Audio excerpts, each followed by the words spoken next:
Contrairement aux fausses informations qui circulent sur la toile, sur la prétendue fraude de véhicules à la douane de Kasumbalesa, comme cela est présenté dans une vidéo devenue virale, où l'on voit un agent de l'IGF, membre de la brigade d'accompagnement de cette structure, qui s'offre en spectacle devant quelques véhicules pointés comme sortis frauduleusement sans avoir épuisé les formalités d'usage à la douane.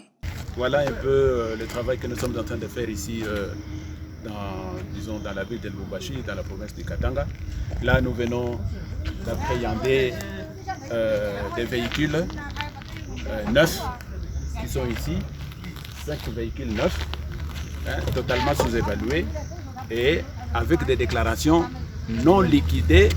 non payées. Mais les véhicules sont quand même sortis et qui sont là. Donc on va les appréhender et les amener à l'EPVille pour que l'État puisse récupérer le droit. Merci beaucoup. Vous verrez. Vos fins limiers, choqués par cette manière de faire, en ayant un esprit que de tels agents sont appelés à un droit de réserve en cherchant à vérifier tous les contours du dossier. Après vérification, il s'avère qu'une telle démarche est une entorse à l'éthique professionnelle. Une attitude qui choque ceux qui maîtrisent mieux les arcanes de la douane, étant donné que cet agent s'est écarté publiquement de sa mission régalienne et cela en quête de buse.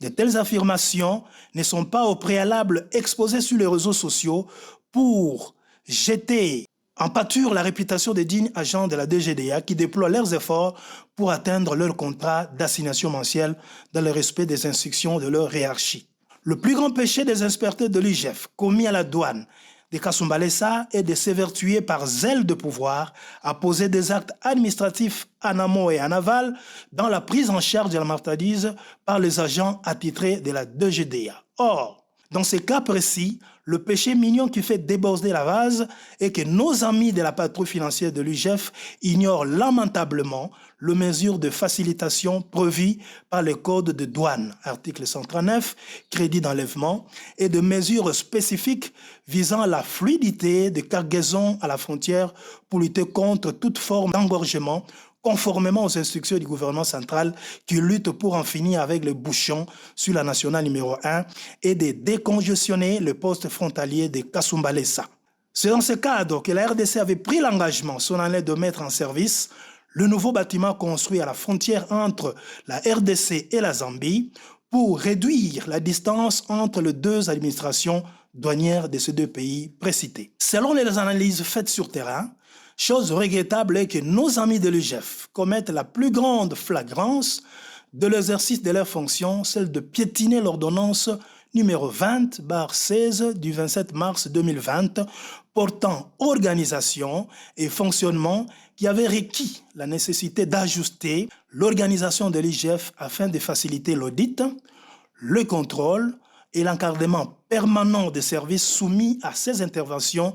de lutter plus efficacement contre la fraude et la corruption, de promouvoir la bonne gouvernance et de veiller à l'uniformisation de méthodes de travail qui stipulent clairement que l'IGF, dans l'exécution de ses missions, les inspecteurs de finances ne peuvent s'immiscer dans la direction ou la gestion des services contrôlés. Mais ce qui se passe à Kasumbalesa interpelle tout le bon sens de ceux qui en appellent de tous leurs voeux l'avènement d'un état de droit, de remettre la pendule à l'heure. L'IGF doit faire son travail sans empiéter les services qu'elle contrôle.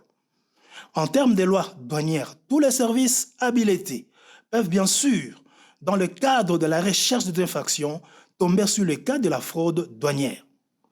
Mais à ce sujet, la loi douanière est simple et elle recommande de recourir et restituer la marchandise à la douane, qui est la seule habilité à statuer sur le cas échéant de cette vidéo devenue virale dans les réseaux sociaux, dont les agents de l'IGF parlent de véhicules totalement sous-évalués, avec des déclarations non liquidées, non payées. Or, la valeur en douane de type de véhicule appelé articulé représente deux types de déclarations. D'une part, de la tête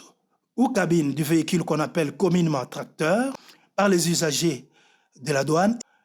D'autre part, du remorque ou benne, la valeur étant certifiée par les BIVAC et la licence attestant de factures correctes présentées en douane par l'agence très fiable telle que Bolloré, ne pouvaient souffrir d'aucune rétention à la frontière car la facilitation recommandée pour une déclaration en cours devait être appliquée à la lettre. Nous ne cesserons jamais en tant que presse d'investigation de dénoncer le buzz dans lequel les agents de l'IGF se plongent. Cela dénote de l'amateurisme ou simplement la volonté de nuire qui ne dit pas son nom. C'est une nuisance exclamée dans une perspective qui ne s'ajuste nulle part et une condition qui ne peut être acceptée par n'importe qui en voulant jeter le pavé dans la mare sur le dos de ceux qui se battent jour et nuit pour un dynamisme avec l'intention de battre leur propre record dans la maximation de recettes de l'État.